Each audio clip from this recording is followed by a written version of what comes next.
Okay, so today we're taking a deep dive into someone you probably know a lot about already, Oh, yeah. Donald J. Trump. Huge.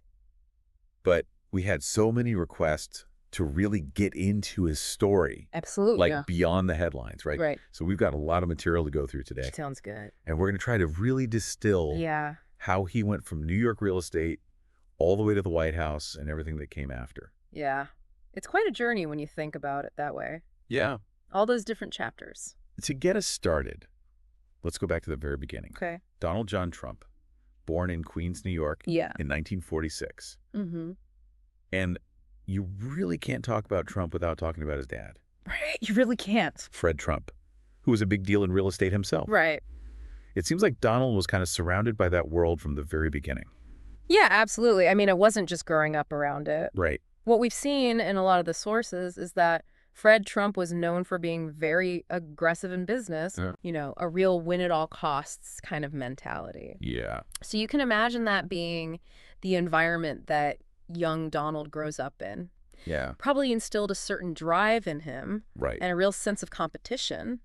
Right. And then he goes on to Wharton, Yeah. the Wharton School of Finance, Mm-hmm. which, I mean, that gives him the kind of formal training, right? Exactly. Like the financial side of business. Yeah, the nuts and bolts. And after Wharton, instead of sticking around in Queens, kind of his home turf, Right. he goes straight into Manhattan. Mm-hmm. And that's where things start to get really interesting. Yeah.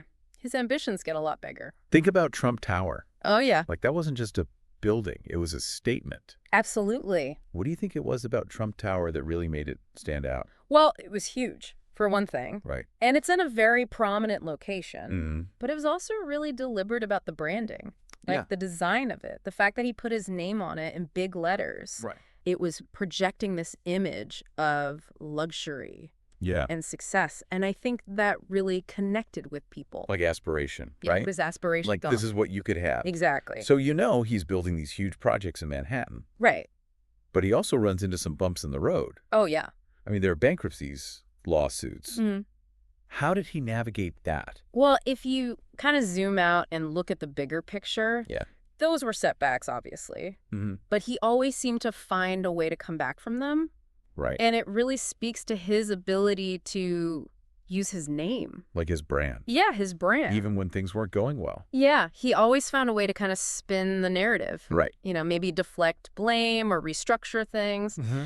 And he'd come back with a new venture and his name would still be on it. Yeah. It's like he could bounce back. Yeah, exactly. And then things take a really interesting turn, right? Yeah. We're talking early 2000s, and it's The Apprentice. Oh, yeah. It's like overnight. Yeah. He goes from real estate mogul to this television personality with a huge audience. Right. Everyone's watching. How do you think that show changed the way people saw him?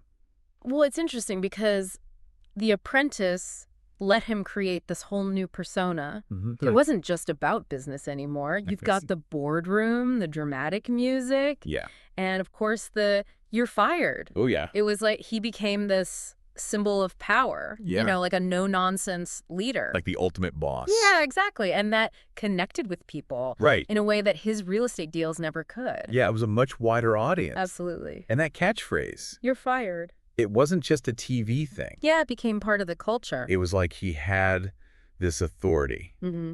And looking back, it's kind of obvious that The Apprentice laid the groundwork for his political ambitions. Yeah, it was like a testing ground Mm-hmm. for how to connect with a huge audience. Yeah. And then fast forward to 2015, he announces he's running for president. Mm-hmm. And a lot of people thought it was a joke. Oh, yeah, like he couldn't be serious. Right. What do you think it was that allowed him to break through that? I mean, he was so different from a typical politician. Right. But I think that actually worked in his favor Okay. because he was so blunt, so unfiltered. Like we saw in The Apprentice. Exactly. It was refreshing to some people. Right. They were tired of the same old political talk. They wanted something different. And his campaign slogan, Make America great again. so powerful. Oh, yeah, it really captured something. What do you think people were responding to there? Well, if you think about it, that slogan really tapped into this idea that America had lost its way, Mm-hmm. that things used to be better. Yeah, like a nostalgia for the past. Exactly, and a desire to get back to that. For a lot of voters, it was about change. They Yeah. wanted to shake things up. Okay, so then comes the 2016 election, Yeah. which nobody predicted. Right. But he wins and becomes the 45th president. Huge. And his time in office was both, eventful and controversial. That's putting it mildly. Let's start with the economy. Okay. Before COVID hit, unemployment rates were really low. Yeah, they were at record lows. And there were those big corporate tax cuts. Mm-hmm. What was the thinking behind those? So the idea was to give businesses more money Yeah. so they could invest more, hire more people, Mm-hmm. and that would supposedly boost the economy Right. and everyone would benefit. Okay, so then there's immigration. Yeah. A big campaign promise was building a wall on the border with Mexico. Mm-hmm. And then there were the travel bans. Yeah. Both of those were really controversial, Oh, absolutely. and they sparked a lot of debate. Yeah, people were really divided on those. Immigration was like a central issue for his base. Yeah, it was one of the things that got people really fired up. Right, and he made it clear that he was going to follow through on his promises. Mm-hmm. But those policies also face a lot of legal challenges. Right. And there were questions about, whether they were fair or effective. Yeah, there were definitely valid concerns on both sides of that issue.